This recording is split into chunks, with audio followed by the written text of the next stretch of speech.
Hi guys, Sharpo back once again with another Minton box, and today I'm looking at Marvel Universe Thor.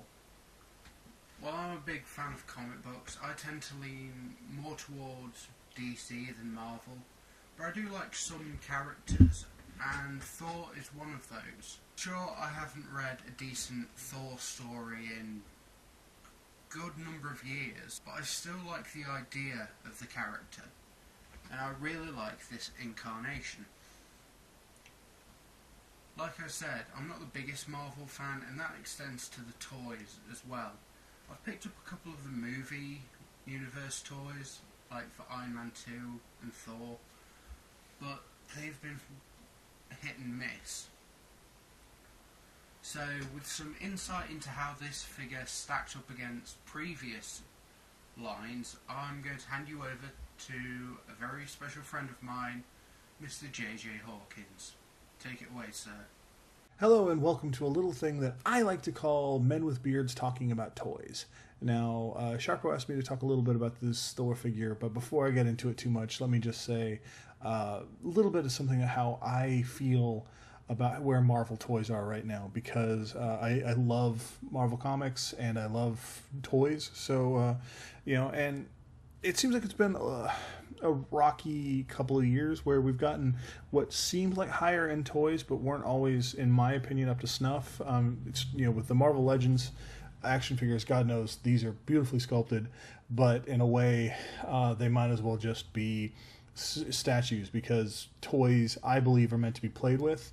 And you look at how loose the joints in this Colossus figure are. How weak it is in the chest, and I just think of, if I had this as a kid, I couldn't play with it, and that makes me sad. Which brings me to the Mini Mates, which came out next. These I would have loved as a kid, so these I thought were a really nice addition to the line, but they're also they're almost hard to play with if you're a kid, because they're so small. They're great for adult collectors because you can put them all sorts of crazy poses and stuff, and they're going to make you very happy. But they're not, I can't really see myself, if I was a little kid going, playing with the little toys, because that's what they're for. And then for the longest time, flat out, my favorite Thor figure that had come out so far was this, which is from the Superhero Squad line, and I loved how how clean the paint was, how good the sculpt was. I mean, it's not all that articulated. All you get are arms, but I thought it was an amazingly well done figure, all things considered. And then my friend Aaron Poole introduced me to the Marvel Universe figures, which I had completely missed. And he picked up this figure, and I liked it so much that I immediately started coveting it. I mean, this is a covet-worthy figure.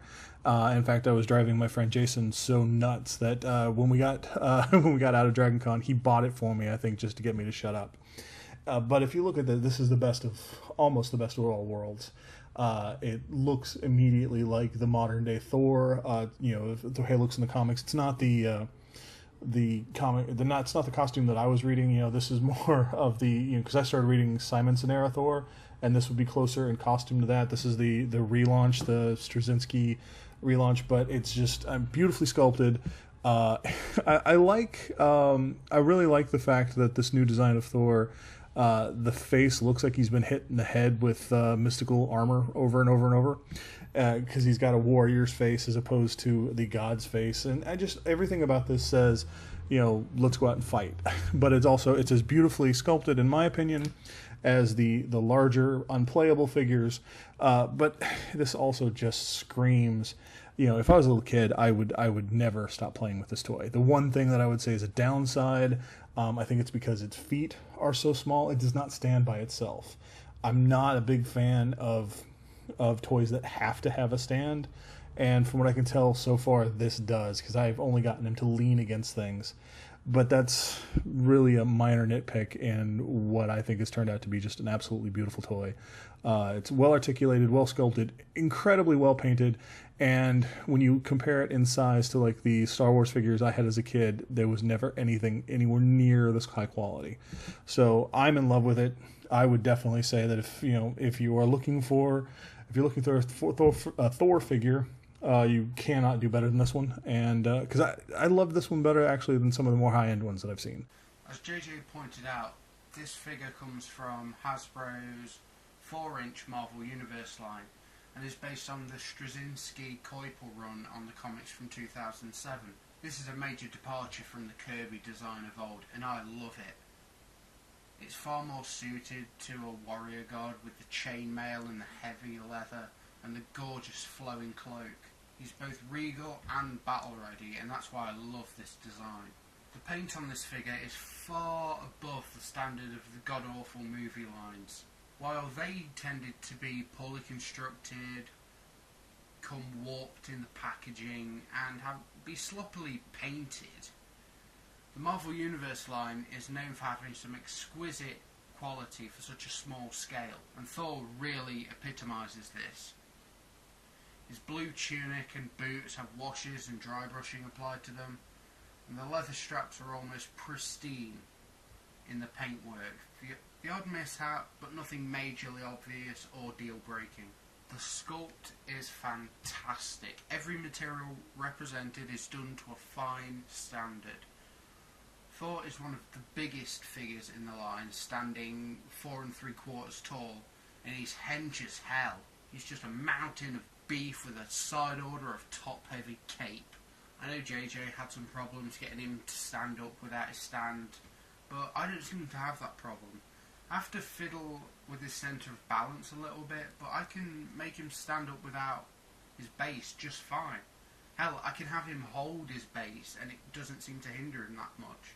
I'll admit the cape does make him extremely top heavy though, so be aware of that if you're looking to pose him without his stand. If I had any complaints about the figure, it would be really nitpicky and minor, like his hammer looking a bit more like stone than metal. But then maybe Uru metal looks like stone, I don't know. But the thing that really distracts me is his face. While the sculpt is a perfect representation of Koipel's art, the wide nose and the flat face makes him kind of look Native American. Maybe that's just me, but that's the vibe I get from it. All in all, this is a great figure and looks great as part of a group or as a standalone piece. I highly recommend seeking him out. Big thanks to JJ for coming along and helping me out with this review. Anytime, man. Always glad to help someone from the website of Doom. And speaking of the website of Doom, that's where you can find my podcast, Mars Needs Podcasts, or you can find it on iTunes. And, Sharpo, I just want to thank you so much for inviting me to help you with this. I'll be here for you anytime, man. Thanks for watching. Yuxin away.